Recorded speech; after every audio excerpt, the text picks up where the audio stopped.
I told you a few home truths about my journey, about what I did, and also what's going to help you. As it's January 2025, I'm really aware that people are wanting to get fit and healthy. You're wanting to hit that goal once and for all and get to December this year and be like, do you know what? Yeah, I did that. I feel good. I feel confident now. And you almost make yourself unrecognizable from now to the end of the year. Now, trust me, I've got clients that literally text me on a daily basis and say, I feel so much better. I cannot believe that I ever felt so low before. This is a whole new me. This is a whole new era. And I just want to share what you could be doing in order to get to that point. But here are the tips that I did to drop 15 kg, but I seriously wish that I'd done it quicker in a way. Now, not to have an unsustainable fat loss journey, no, because I stand by sustainable fat loss journeys the whole way through. But there are things that I wish I'd known that I'd done to accelerate it so I wasn't just in this slump for so long. Okay, right, number one, I wish I stopped worrying about working out. I wish I stopped worrying about getting bulky, caring what other people thought of me, feeling like I was silly for liking the gym, for picking the gym as the way I start my day. I really wish I just cared less about that. Lifting is such a big topic, and I think when you've never done it, it can feel so daunting and scary. And it can also be put into this bracket of you lift weights and that's it, and that's what you do, when it's not like true at all. I always say to my clients and people that I speak to in everyday life that lifting weights, there isn't one way to lift weights. You can actually really explore in the lifting world with different techniques, a different form. You don't have to do a goblet squat for your whole lifting journey. There's different ways to adapt things, to do different variations of things. It's really actually exciting. You can now add it into like your hybrid training if that's what you're into. And I think it's really important to be open-minded with those workouts and just know that it doesn't have to be this thing that you dread and you hate or you're embarrassed to do because you're worried what people think of you. It's actually something that is so empowering, and I don't get that same fulfillment from anything else. So when I was back in the day doing my hits, I wish I knew that I didn't have to get all sweaty and red in every single workout, and I didn't have to feel like I was absolutely dying after every session to have a successful one. That is one thing that I really just wanted to share with you guys, because I think, yeah, lifting is definitely a male-dominant industry. It's a male-dominant technique, but it doesn't have to be. So yeah, if you're thinking of doing lifting, then hopefully this has inspired you to go and do that. Number two is daily movement. Now, when it comes to moving your body, this seriously doesn't even need to be planned. I was having another conversation with someone in my DMs the other day, and I was saying to them, like, stop making daily movement this massive thing in your mind that I've got to go for an hour walk today. It doesn't have to be that. You know, I'm suggesting to my clients, like, park further away from your office. Don't park right at the door. Park further. Make that extra effort to walk into your room. Even if it's raining, buy a big coat, get an umbrella. Like, come on, guys. You know, those things. It could be anything from, like, folding your washing, hanging your washing out, doing the ironing. It doesn't have to be this big thing. It's just about getting up and moving more. So if you're like sitting on the sofa like me now and you're watching this, put me in your headphones and get on that tread pad. Put me in your headphones and just go and dust your room. All of this movement that you're doing is all burning calories, which can help you lose weight quicker because you're doing more movement. Now, as there's gonna be another tip coming later on, so keep watching for that, but essentially that is tip number two. Number three is tracking. I wish I utilised this more. So what I mean by that is I wish I had more organisation. I wish I knew what I was eating in that week, but also not putting so much pressure on myself to have this new incredible recipe every single night of the week. It's just not sustainable at all to have something different for dinner every night of the week, for it to fit your macros, for you to stand there and track it. Oh God, it's draining, you know. That is when people start to get fed up with the tracking world. And to be honest, I don't blame you, because I did too. The thing that's important with your tracking is to make sure that you're being efficient with it. Be smart with it. You know that saying, work smart, not harder. It's exactly the same when it comes to tracking. If that means pre-tracking, if it means eating 2 meals on rotation in the week, just to make it easier whilst you're at work. And then of course the weekends perhaps will be different if you've got plans, or again, no work, so things are just different. But yeah, I wish I'd really utilised that and made my life easier, because I would have been able to stick to that calorie easier, and I would have made that loss easier and quicker, because I just had everything aligned of what I was doing that week, you know. Number 4 is nutrition. I wish that I didn't compensate my meals and change my cravings for what I thought I should be eating. So I would eat dates instead of chocolate, for example. I would be really clean, really good. That doesn't work. You're always going to crave that chocolate, whether it's on a Monday or a Saturday. You are going to crave it if you enjoy eating that. So if you've got a savoury tooth, I've got some clients who are the savoury gals too, so I'm not going to leave you out, don't worry. But if you like cheese, we'll just eat the cheese. There's all these like bars you can get that are low calorie, but they're just full of preservatives and sugar and rubbish. You may as well just eat the things that are not making you more healthy, but they are healthy with the things that you crave. For example, instead of having a skinny whip bar, have a chocolate bar, because you're just going to crave that anyway. So you end up going to have both and probably eat more calories and put on more weight, you know? So just eat the chocolate, but have an orange as well. Balance it out. That is my key for nutrition. Okay, number 5, if you are wanting to lose weight, you need to get sleep. You need sleep. Sleep is the most underrated, most not talked about thing when it comes to fat loss. Everyone has hormones in their body. Females more. Hormones, there are more hormones that get heightened easier. But we all have ghrelin, okay? Ghrelin is basically a hunger hormone that will kick in when the body feels like it needs energy, yeah? So when we're running out of energy, we've burnt all the energy, we're like, oh, I'm tired. The body instantly is going to tell you you're hungry. Now, how do we get energy? 2 sources in this life is sleep and food. So if we haven't had enough sleep, we're going to be needing the food to give us the energy. That's when overeating comes in, and then that's when you're getting weight because you haven't had enough sleep, yeah? You probably know where I was going with that one. It's true. So getting enough sleep is so important, you know, not saying like 10 hours every night, because that's so unrealistic, but if you haven't got your sleep nailed, nail it. Make that something that you do for 2025. I help my clients with all their tips. I literally give them so much to help them with it, and everyone that has done it comes back and says, that quality of sleep was so much better. My Apple Watch tells me the quality is better.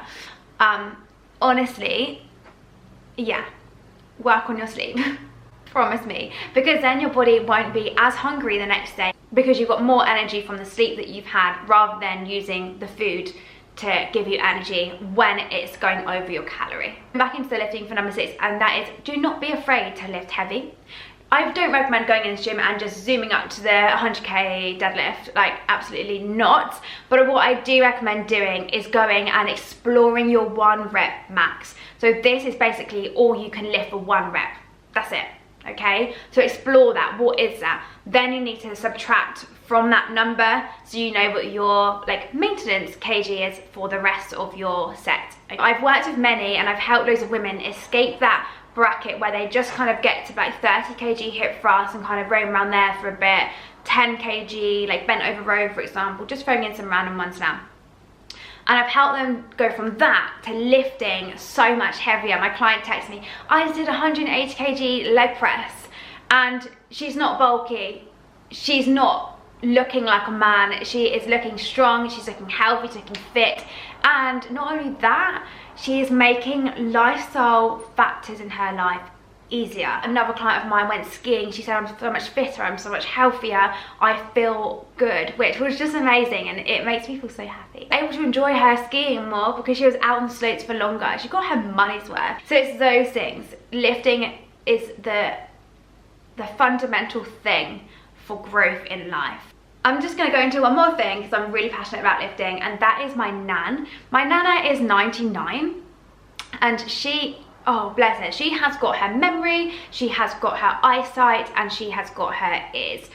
not as good as when she was younger. Of course she has aged, but the one thing she doesn't have is her mobility. And she has actually been a really big inspiration for me, and every time I sit down and I think, oh, do you know what, I just sit, I can't bother to go to the gym, I just go. But I think about my nana, I think how unable she is to move, and unfortunately it happened at quite a young age for her, so her mobility is just not good. Expectedly at 99, but when you're hitting like the early 80s, your mobility shouldn't slow down like my nana's did. So can we talk about how incredible it is that she's 99? She's 100 this year, and I honestly, like, what? I can't wait. Number 7 is surround yourself with people that care. Now, I cannot stress this enough.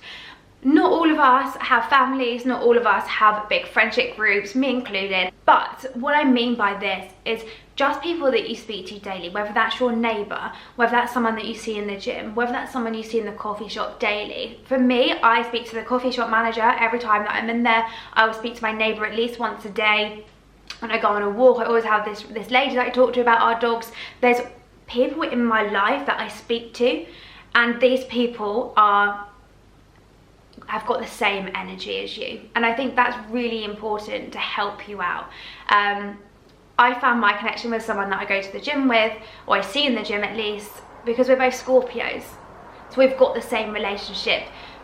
We've got the same like energy types, you know. So I think finding people that are like similar to you and similar to your beliefs really helps you. If you're having that day where you can't be bothered, you send them that message, and if they've got the same beliefs and reasons as you, they will push you to do it. And if they don't, they simply won't. And maybe you guys have experienced that.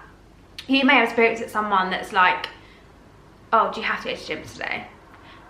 Those kind of things, those sort of moments, like, I hate to be that person, but they don't align. They don't align with you and your beliefs and what you're doing, and actually they drag you down. So don't, I'm not saying erase anyone from your life, no, but the people you speak to on a daily basis, make sure they are people that are going to push and help you develop and grow, because I think the people you're around is so important. Number 8 is don't neglect your carbs. I was having a chat with someone in my DMs, another person I was having a chat with. I love to chat, so please, if you do want to chat to me, just text me. Like, seriously, I just love a conversation.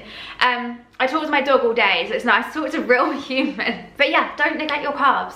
Do not do that. Yes, I'll be real with you, carbs will be lower when you're dieting, sure, but so will your fats, not just your carbs. Okay, so make a pact to eat your carbs. You need energy. Carbs give you quick releasing energy, okay? So that's the thing that you should be having before a workout. That's like the quick releasing burst of energy. It's not going to last you all day, no. So if you've got a very carb heavy diet and you're feeling a bit tired, a bit sluggish, maybe that you're feeling hungry like instantly after eating, it's because the carbs are too high and the protein's too low. Alright, but don't neglect them. You still need to eat them, still have those chocolate buttons I was chatting about earlier, still have that rice, still have that pasta, those potatoes. Think about more things that are like whole foods. So rather than having lots of packet things, turn the carbs into like, alright, well, instead I'll have pasta and rice, but I'll have whole grain instead of white. Those examples. Instead of having like white bread, have sourdough or rye bread, or just adding small little things like that in really help. Jason's sourdough is really good if anyone wants a recommendation from Tesco. It is so nice. I have that like on a weekly basis. So good. Eat your carbs, don't neglect them, ladies. Number 9, have rest days. Oh my goodness, I wish I had done this. I wish so much I had done this. I used to do HIITs, as I say in other videos, and I'm sure you guys are bored of this now, but HIITs 6 days a week. Just to be precise, just to give you an idea of what I did Joe Witt HIITs. The beeping noise used to send my mum mental. She used to say to me like, is that nearly over? 20 minutes a day, that was it. I saw it as quick and easy, let's just go. No equipment, don't just go anywhere. But it wasn't sustainable. I was exhausted. I was sweating, I was dripping. I actually felt like a bit of a failure because I couldn't get to the end of most of them because they are so hard, because it's such high intensity. As much as like I do like cardio and I do think it's good for you, that amount is not. Like, that actually becomes unhealthy with your mindset and your relationship with training, your relationship with calories burnt. There's so many things I can go into about that, which I just don't agree with, essentially. And with my coaching, you know, all my clients, do strength training. Some of them do strength and conditioning, depending on the plan and where they're at in the journey and what the body needs to be doing at that time, what their goals are. There's so much involved. So yeah, I do like cardio, but I wouldn't recommend as like the main thing to be cardio, because it's just not sustainable. So yeah, anyway, I went on a cardio tangent, but yeah, take rest days. Take that time out. You know, if you do 2 to 3 sessions a week when you're just starting, or even later down the line, I do 3 strength training sessions and 1 Pilates a week. Like, you guys saw that. I don't do a lot compared to like athletes, but it's because I don't want to be an athlete. I'm not striving for that. I'm striving for a sustainable, balanced lifestyle with my fitness and a healthy relationship with it. So take your rest days. The other reason why is because you need to give if you are strength training, if you're inspired, you need to take that time for your muscles to mend and repair. So I don't know if you guys know, but your muscles are like, let me just do that, I like that. When you strength train, your muscles will tear, so they're going to open a little bit, okay? In comes the protein and it glues them together. Protein, I call it glue. It's the easiest way to describe. Protein's like glue. Protein comes in and those muscles repair. These muscles can only close and repair when you rest. So actually you may notice that when you start strength training, on your rest days, you might see the most definition. That's personally what I experience, and I know my clients, some of my clients do as well. They tell me, look, I've got a bit of abs definition today. Yes, it might be gone tomorrow, but it's there then, and that's the main thing, is you know that you're doing the right thing when you're resting. And of course, you are going to be aching when you first start. Not going to lie, as you go down, like into your journey, you won't ache half as much, but at the beginning you will. So just expect that. That's all I will say. But you need, the time for your body to repair those muscles, to repair the aching. So again, also you can go into the next session and push and be stronger and better. If you're aching and you're going into a session, you're not going to do the best session ever. Demoralizing, oh God, why did I bother? That's when the negative mindset comes. So just do what you need to do, but don't overcomplicate or overdo the frequency, because it's only going to shoot you in the foot, and again, it won't be sustainable like for the longevity of your time. My God, I wish I had done that. I wish I had known that at the beginning. Like, seriously, I do. I just used to overexert all the time, and my poor body, and also my mind. I was so horrible to myself, honestly. All right, and number 11, didn't know how to see that for you guys. Number 11 is refeeds. Oh my goodness, have a refeed, will you? No, I'm really passionate about this. Right, when we're dieting, obviously the goal is to lose weight, obviously. However, the body physically cannot lose weight for a long period of time without refeeds. When I say this, I mean like frequent, like every 5 weeks, every 6 weeks, but whatever it is, put it in to your diet plan. Do not have a refeed, all right? Just to confirm, if you've been dieting for like 3 to 6 months, that's fine to diet for that long, but make sure that you are having regular refeeds within that plan. You shouldn't just be in a calorie deficit for 6 months. If you're going from anything from 6 months to 24 months, so quite a big jump there with the time frames, then have the refeeds as always, but make sure you do have a reverse diet phase where you can increase the calories, you can increase your metabolism, you speed everything up, and then you go back into dieting. I wish I'd known that. I just thought I had to be in a calorie deficit to lose weight. It's not true. And that is the video. They are my 10 tips, and they are just, trust me, a handful of what I wish I had done sooner. If you're watching this video and you like them, please give them a thumbs up, drop a comment down below of what you found helpful and why, and if you didn't find it helpful, also leave that as well, but always remember to be kind. I also wanted to say, like, with these videos, I'm not expecting to blow up, I'm not expecting to be some YouTuber, and to no, that's not the goal at all. My goal is to educate and to help you. I know what my audience needs help with, but if you're not in my audience and you may just have a question that you want to solve, then let me know. Again, drop it in the comments, because your input matters and it's going to give you the best, most educational free videos. Anyway, speak soon. See you in the next one. Bye.